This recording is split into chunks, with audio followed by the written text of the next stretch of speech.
Thiruvananthapuram മടവൂരിൽ school ബസ്സിനടിയിൽപ്പെട്ട് മരിച്ച 2ാം ക്ലാസ്സുകാരി കൃഷ്ണേന്ദുവിന്റെ മൃതദേഹം ഇന്ന് സംസ്കരിക്കും. ബസ്സിൽ നിന്ന് ഇറങ്ങി കൃഷ്ണേന്ദു വീട്ടിലേക്ക് പോകുമ്പോഴായിരുന്നു അപകടം. നടക്കുമ്പോൾ റോഡരികിലെ കേബിളിൽ കാൽ കുടുങ്ങി കുഞ്ഞ് വീഴുകയായിരുന്നു. അതേ ബസ് തന്നെ, ആ സ്കൂൾ ബസ് തന്നെയാണ് ആ കുഞ്ഞിൻ്റെ ദേഹത്തൂടെ കയറി ഇറങ്ങി മരണം സംഭവിച്ചത്. ജിബിൻ JB വിവരങ്ങളുമായി ചേരുകയാണ്. ജിബിൻ, ആർക്കും പൊറുക്കാൻ കഴിയാത്തൊരു വിയോഗമാണ് ഉണ്ടായത്. പ്രിയപ്പെട്ടവരുടെ ദൃശ്യങ്ങൾ പോലും കാണാം. ജിബിൻ, എത്രത്തോളം ഹൃദയഭേദകമാണ് ഓരോരുത്തർക്കും ആ കുഞ്ഞിൻ്റെ വിയോഗം എന്നുള്ളത്? മാധു, അത് തന്നെയാണ്. ഇന്നലെ 4:30 മണിയോടുകൂടിയാണ് ഈ ഒരു അപകടമുണ്ടാവുകയും സ്കൂൾ ബസ്സിൽ നിന്ന് ഇറങ്ങി വീട്ടിലേക്ക് പോകുന്ന വഴി ഈ സമീപത്തുണ്ടായിരുന്ന കേബിൾ വയറിൽ കുടുങ്ങിയാണ് കൃഷ്ണേന്ദു റോഡിലേക്ക് വീണത്. ഈ ഡ്രൈവറിനും അത് കാണാൻ സാധിച്ചിരുന്നില്ല. കാരണം മുൻചക്രം നീങ്ങിയതിന് ശേഷമാണ് കൃഷ്ണേന്ദു ഈ ബസ്സിൻ്റെ അടിയിലേക്ക് വീണത്. തുടർന്ന് ഇതേ വാഹനത്തിൻ്റെ തന്നെ, ഇതേ സ്കൂൾ ബസ്സിൻ്റെ തന്നെ പിൻചക്രം കയറി ഇറങ്ങിയാണ് കൃഷ്ണേന്ദുവിന് മരണം സംഭവിച്ചത്. ഈ അപകടം നടന്ന ഉടൻ തന്നെ പാരിപ്പള്ളി മെഡിക്കൽ കോളേജിലേക്ക് എത്തിച്ചെങ്കിൽ പോലും ജീവൻ രക്ഷിക്കാൻ സാധിച്ചില്ല. അപകട സ്ഥലത്ത് വെച്ച് തന്നെ മരണം സംഭവിച്ചു എന്നാണ് അറിയാൻ സാധിക്കുന്നത്. കൃഷ്ണേന്ദുവിൻ്റെ മൃതദേഹമാണ് ഇപ്പോൾ ഈ പാരിപ്പള്ളി മെഡിക്കൽ കോളേജിൽ നിന്ന് പോസ്റ്റ്മോർട്ടം നടപടികൾ പൂർത്തിയാക്കി ഇവിടെ ഈ സ്കൂളിൽ എത്തിച്ചിരിക്കുന്ന മടവൂർ ഗവൺമെൻറ് LPS സ്കൂളിലേക്ക് എത്തിച്ചിരിക്കുന്നത്.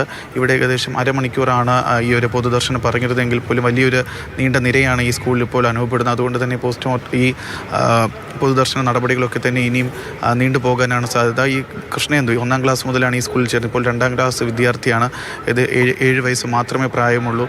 എല്ലാ ദിവസവും കൃഷ്ണേന്ദു അസംബ്ലിക്കായി നിൽക്കുന്ന ഇതേ സ്കൂളിൻ്റെ ഈ ഒരു വേദിയിൽ തന്നെയാണ് ഇപ്പോൾ ഈ കൃഷ്ണേന്ദുവിൻ്റെ മൃതശരീരവും പൊതുദർശനത്തിനായി എത്തിച്ചിരിക്കുന്നത്. വളരെ വൈകാരികമായ നിമിഷങ്ങളാണ് നമുക്ക് ഇവിടെ നിന്ന് കാണാൻ സാധിക്കുന്നത്. കാരണം കൃഷ്ണേന്ദുവിൻ്റെ ക്ലാസ്സിൽ പഠിക്കുന്ന കുട്ടികൾ, 2ാം ക്ലാസ്സിൽ മാത്രം പഠിക്കുന്ന കുട്ടികളാണ്. അവർക്ക് ഈ മരണം എന്തെന്ന് പോലും അറിയുന്ന, അല്ലെങ്കിൽ തങ്ങളോടൊപ്പം ഇത്രയും ദിവസം ഇന്നലെ വൈകുന്നേരം വരെ തങ്ങളോടൊപ്പം ഇരുന്ന് പഠിച്ച ഒരു കുട്ടി ഇനി ഇല്ല എന്നുള്ളൊരു കാര്യം അറിയാനുള്ള ആ ഒരു അവസ്ഥയിലല്ല 2ാം ക്ലാസ്സിൽ പഠിക്കുന്ന കുട്ടികളെന്ന് പറയുമ്പോൾ. അപ്പോൾ അവർ പോലും തങ്ങളോടൊപ്പം ഉണ്ടായിരുന്ന കൂട്ടുകാരി ഒന്ന് അനങ്ങാൻ പോലും സാധിക്കാതെ തങ്ങളുടെ സ്കൂൾ മുറ്റത്തിങ്ങനെ ഇരിക്കുമ്പോൾ എന്തെന്നറിയാതെ ആ ഒരു വിഷമത്തിലാണ് ഈ കുട്ടികളും. അതുപോലെ എല്ലാ ദിവസവും തങ്ങളോടൊപ്പം ഇന്നലെ വരെ വൈകുന്നേരം ഉണ്ടായിരുന്ന ഒരു കുട്ടി ഇന്ന് ജീവനറ്റ് തങ്ങളുടെ സ്കൂളിലേക്ക് തിരികെ എത്തിയപ്പോൾ അത് ആ ഒരു വിടവാങ്ങൽ പോലും വൈകാരികമായി താങ്ങാനാകാതെയാണ് ഈ അധ്യാപകരും ഒക്കെ തന്നെ ഇവിടേക്ക് എത്തിയിരിക്കുന്നത്. എന്തായാലും ഏകദേശം ഒരു അരമണിക്കൂർ മുൻപാണ് ഈ ഒരു മൃതദേഹം ഇപ്പോൾ സ്കൂളിലേക്ക് എത്തിച്ചിരുന്നത്. ഇവിടുത്തെ ഈ മൃതശരീരം ഇപ്പോൾ ഇവിടുത്തെ പൊതുദർശനമൊക്കെ തന്നെ പൂർത്തിയാക്കി വീട്ടിലേക്ക് കൊണ്ടുപോവുകയാണ്. ഈ മടവൂർ ഗവൺമെൻറ് LPS സ്കൂളിൽ നിന്ന് ഏകദേശം ഒരു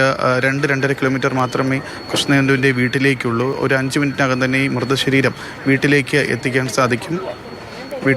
അതിനുടൻ തന്നെ ഈ മൃതശരീരം വീട്ടിലേക്ക് എത്തിക്കഴിഞ്ഞാൽ അവിടെയും അരമണിക്കൂർ മാത്രമായിരിക്കും പൊതുദർശനത്തിന് അനുവദിക്കുക. കാരണം ഇന്നലെ വൈകുന്നേരത്തോടു കൂടി നടന്ന മരണമാണ്. വാഹനം കയറി ഇറങ്ങി ഉണ്ടായ ഒരു മരണമാണ്. പോസ്റ്റ്മോർട്ടം നടപടികൾ പൂർത്തീകരിച്ചാണ്. അതുകൊണ്ട് തന്നെ മൃതദേഹം സൂക്ഷിക്കുന്നതിനൊക്കെ ഇത്രയും അധികം സമയം സൂക്ഷിക്കാനൊക്കെ അതിനൊക്കെ പരിമിതികളുണ്ട്. അതുകൊണ്ട് പ്രത്യേകിച്ചും കുഞ്ഞുങ്ങളുടെ മരണം വരുമ്പോൾ ദിവസങ്ങൾക്ക് മുൻപാണ്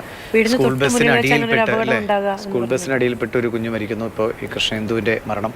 അങ്ങനെ കുഞ്ഞുങ്ങൾ കൺമുന്നിൽ നിന്ന് അകന്നു പോകുമ്പോൾ അത് അധ്യാപകർക്ക്, വീട്ടുകാർക്ക്, നാട്ടുകാർക്കൊക്കെ തീരാത്ത വേദനയാണ്. എങ്ങനെ ഇതിനൊക്കെ ആശ്വാസവാക്കുകൾ പറയുമെന്ന് പോലും ആർക്കും അറിയാൻ കഴിയാത്ത സ്ഥിതിയാണ്. അച്ഛനും അമ്മയുമാണ് ഇനിയുള്ള കാലം ഒരു സങ്കടക്കടലിൽ ജീവിക്കേണ്ടി വരിക.